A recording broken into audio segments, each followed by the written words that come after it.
अस्सलाम वालेकुम। कैसे हैं आप सब लोग। मैं बिल्कुल ठीक ठाक हूँ और मुझे उम्मीद है कि आप सब बिल्कुल ठीक होंगे। तो आज संडे था तो मैंने सोचा आपके साथ में आज की रूटीन शेयर कर देती हूँ। साथ हमने ग्रॉसरी के लिए जाना था और साथ छोटे मोटे घर के काम भी थे, तो वो आपके साथ शेयर करें। तो संडे वाले दिन बहुत बिज़ी होते हैं हम, क्योंकि सैटरडे वाले दिन हमने सारे कपड़े वॉश करने होते हैं, उन लॉन्ड्री करनी होती है और संडे को सारे कपड़े फिर प्रेस करने होते हैं। और भी छोटे मोटे बहुत से काम होते हैं। इस तरह से ये होता है कि बाकी की वीक जो है वो आप बहुत इजी रहते हैं, क्योंकि आपके कपड़े वगैरह प्रेस हुए होते हैं और बाकी के काम आपने ख़त्म किए होते हैं, तो इजी रहते हैं आप। इसी तरह से हमने सारे कपड़े प्रेस कर लेने हैं और इसके ऊपर ये आप कढ़ाई देख रहे हैं, ये मैं और मेरी सिस्टर दोनों करती हैं। और इसी तरह से सिंपल से कपड़े लेके हम उसके ऊपर थोड़ी सी कढ़ाई वगैरह करके और उसको डिज़ाइन करके ख़ुद से पहन लेती हैं। तो ये देखें, आप कपड़े हमने हैंग कर लिए हैं इसमें और फिर हमने इसको लटका देना है। इसी तरह से सारे कपड़े हमने संडे को प्रेस करने होते हैं। इंशाल्लाह आपके साथ में ये कढ़ाई भी शेयर करूँगी। तो किस तरह से आप सिंपल से सूट को बहुत अच्छा सा बना सकते हैं और उसकी लुक भी बहुत डिसेंट सी आती है। और साथ हम अपने कमरे को भी टाइडी कर लेते हैं, कर्टन वगैरह सारे पीछे कर लेते हैं। और कर्टन भी मैं और मेरी सिस्टर दोनों, हम दोनों ने सारे कर्टन बनाए हुए हैं। डिज़ाइन वगैरह सारे घर का खुद से हमने किया है। और सुबह सुबह जब आप कर्टन पीछे करते हैं और सनलाइट अंदर आती है तो बहुत अच्छा फील होता है आपको। और थोड़ी देर में खिड़कियाँ भी खोल देती हूँ ताकि ताज़ा हवा अंदर आए। अच्छा, ये कर्टन हमने खुद बनाया है, तो आपके साथ हम ये ज़रूर शेयर करेंगे कि किस तरह से आप सिंपल से कर्टन को बहुत प्यारा सा कर सकते हैं। इसके ऊपर ये जो डिज़ाइन हमने बनाया ये खुद से बनाया है। और साथ हम कमरे को थोड़ा सा टाइडी कर लेते हैं। सुबह सुबह बंदा यही करता है कि उठ के सारी क्लीनिंग करता है और कमरे को टाइडी कर लेता है। इस तरह से ये होता है कि बंदे को सेल्फ सेटिस्फेक्शन हो जाती है कि आपने काफ़ी ज़्यादा काम कर लिया है। तो इसके बाद हम फिर किचन की तरफ जाते हैं और उसके बाद नाश्ता बनाते हैं। पहले हम कमरे वगैरह सारे टाइडी करते हैं और उसके बाद हमने किचन में जाना होता है और किचन के काम करने होते हैं। और किचन के काम तो आपको पता है कि जब आप किचन में चले जाएं तो फिर बहुत मुश्किल हो जाता है कि आप किचन से बाहर आएँ, क्योंकि सुबह के नाश्ते के बाद थोड़ी ही देर के बाद फिर दिन के खाने का टाइम हो जाता है। तो इस वजह से बंदा बहुत बिज़ी हो जाता है।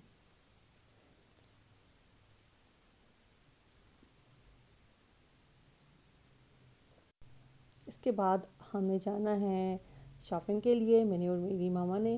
तो कपड़े हमने प्रेस कर लिए हैं, तो इंशाल्लाह आपके साथ हम ज़रा शॉपिंग भी अपनी शेयर करेंगे कि किस तरह से हम शॉपिंग करते हैं, कितनी कितनी चीज़ें लेते हैं। अच्छा, हमारे घर से तकरीबन 15-20 मिनट के फासले पे मार्केट है, तो इसलिए हम हफ्ते में 1-2 बार जाते हैं और फिर सारी ग्रॉसरी वगैरह कर लेते हैं। बहुत इजी हो जाता है इस तरह से, क्योंकि रोज़ाना निकलना बहुत मुश्किल होता है। तो चलें जी, अब हम पहुंच चुके हैं मार्केट में और वेजिटेबल मार्केट में हम पहले आए हैं। और जब भी मैं ज़्यादा वेजिटेबल्स 2 हफ्ते के लिए लेनी होती हैं तो फिर मैं मंडी में आ जाती हूँ, जहाँ पे सब्ज़ियाँ वगैरह जो हैं आपको काफ़ी लो प्राइस में मिल जाती हैं। तो आप लोगों को ये सारी चीज़ें दिखाने का मकसद ये नहीं है कि हम सारी चीज़ों की शो ऑफ़ कर रहे हैं कि हम लोग इतनी चीज़ें ले के घर में रखते हैं। ये सारी चीज़ें बताने का मतलब होता है कि किस तरह से आप लोग एक ही बार अगर मंडी से शॉपिंग करें, थोड़ी सी सस्ती वेजिटेबल्स और फ्रूट्स वगैरह ले आएँ तो 2 हफ्ते आराम से आपके निकल जाते हैं और आपको बार बार जाना भी नहीं पड़ता और बहुत कम कीमत में आपको ये चीज़ें पड़ती हैं, तो फ्रेश भी होती हैं। अच्छा, इसके बाद हमने क्या करना होता है कि ये सारे जो वेजिटेबल्स और फ्रूट्स वगैरह लाए होते हैं इन सब को हमने वॉश करना होता है, क्योंकि इस तरह से हम गंदी गंदी चीज़ें तो नहीं फ्रिज में रखते हैं, सारी चीज़ों को पहले वॉश करते हैं। तो उसके बाद फिर हमने उनको इसी तरह से गीला गीला फ्रिज में नहीं रखना होता, बिल्कुल हमने उसको ड्राई करके कपड़े के साथ थोड़ी देर हम इसको हवा में रखते हैं और उसके बाद हम इनको फ्रिज में रख देते हैं। फिर इजीली आप 2 हफ्ते तक इन चीज़ों को यूज़ कर सकते हैं और ये ख़राब भी नहीं होंगी। और कुछ टिप्स भी मैं आपको बताऊंगी कि किस तरह से आप फ्रूट्स और वेजिटेबल्स को 2 हफ्ते तक बिल्कुल आराम से यूज़ कर सकते हैं और वो ख़राब नहीं होंगी। तो गाजरें आज नई नई आई हुई थी, क्योंकि सर्दियों की शुरुआत है तो गाजरें आई हुई थी, तो मैंने सोचा चलें थोड़ी सी ज़्यादा गाजरें ले चलते हैं और फिर हम इसके साथ इंशाल्लाह गाजर वाला हलवा बनाएंगे और मैं वो भी आपके साथ ज़रूर शेयर करूँगी। और वैसे आजकल की महंगाई के दौर में ये सारी चीज़ें बहुत हमें कॉस्टली पड़ती हैं। पहले पहले तो बहुत थोड़ी कीमत में ये चीज़ें आ जाती थी, लेकिन अब बहुत ज़्यादा ये महंगी हो गई हैं। लेकिन फिर भी हमने लेनी तो होती हैं, खाते तो हैं सभी लोग। तो इसलिए अगर आप इस तरह से जाके वीकली जाके मंडी से ले आएँ सब्ज़ी वगैरह, तो फिर वो आपको बहुत ज़्यादा सस्ती पड़ जाती हैं चीज़ें। चलें जी, अब हमने सारे फ्रूट्स अलग कर लेने हैं। तो अंगूर मैंने छोटी सी बास्केट में डाल लेने हैं और फिर इनको भी मैंने वॉश करके फ्रिज में रख देना है। फिर ये होगा कि जिसका दिल करेगा वो फ्रिज में से निकालेगा और खा लेगा। चलें जी, अब हम धोने की तरफ चले जाते हैं। तो सबसे पहले मैं एप्पल धोंगी, और आप भी जब भी सेब लाएं तो बाज़ार से, तो उसको आप 3 से 4 मरतबा ज़रूर धोया करें, क्योंकि इसके ऊपर इन्होंने थोड़े से केमिकल्स वगैरह लगाए होते हैं। तो आप इसको 3-4 बार ज़रूर धोया करें। और अच्छा करें तो आप सेब का छिलका बिल्कुल ना खाया करें, इसका छिलका उतार के खाया करें। चलें जी, सेब तो हमने धो लिए हैं, अब इनको हम एक साइड पे कर देते हैं। और बाकी की वेजिटेबल्स में धो के आपके साथ ज़रूर शेयर करूँगी। बहुत लंबी वीडियो हो जाती अगर मैं सारे वेजिटेबल्स धोने बैठ जाती। तो हमने काउंटर को क्लीन कर लेना है।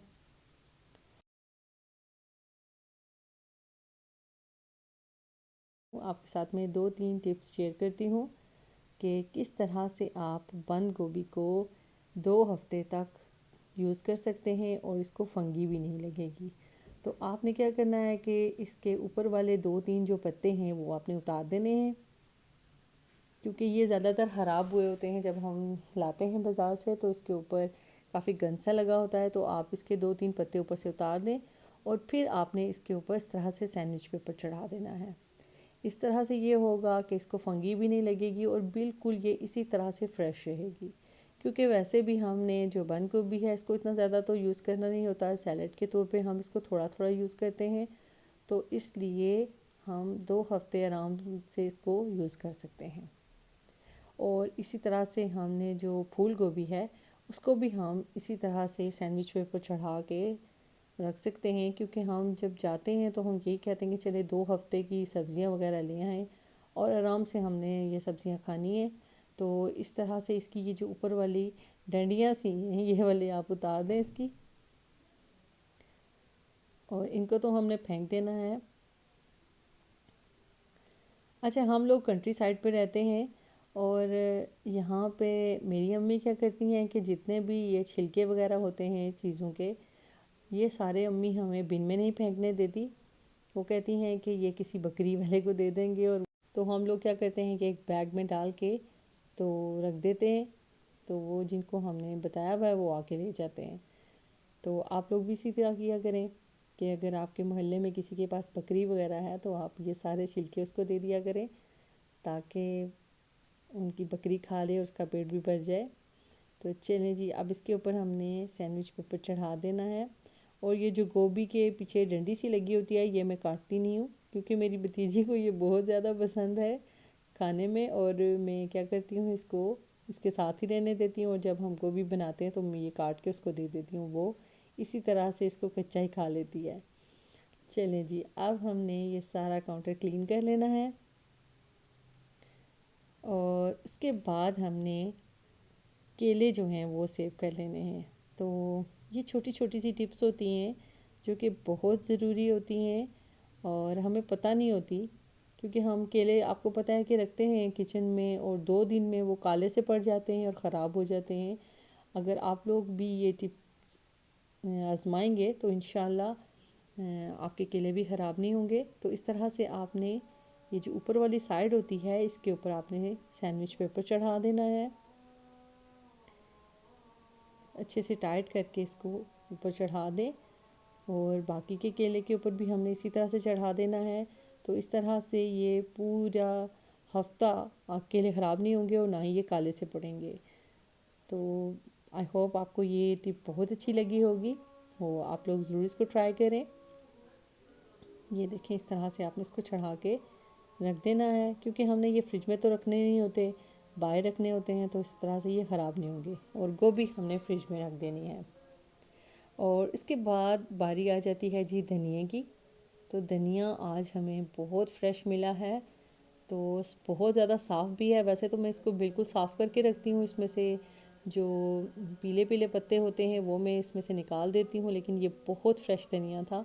तो मैंने सोचा चलिए इसके ऊपर मैं सैंडविच पेपर इस तरह से चढ़ा के, आप जितना ज़्यादा इसको एयर टाइट रखेंगे इतने ज़्यादा दिन आपका धनिया इसी तरह से हरा हरा रहेगा और ख़राब नहीं होगा, पीला भी नहीं। चलें, इसके साथ ही आज मुझे इजाज़त दीजिए। आज का व्लॉग यहीं पे ख़त्म करते हैं। इंशाल्लाह मिलेंगे कल नए व्लॉग के साथ। ओके जी, अल्लाह हाफ़िज़।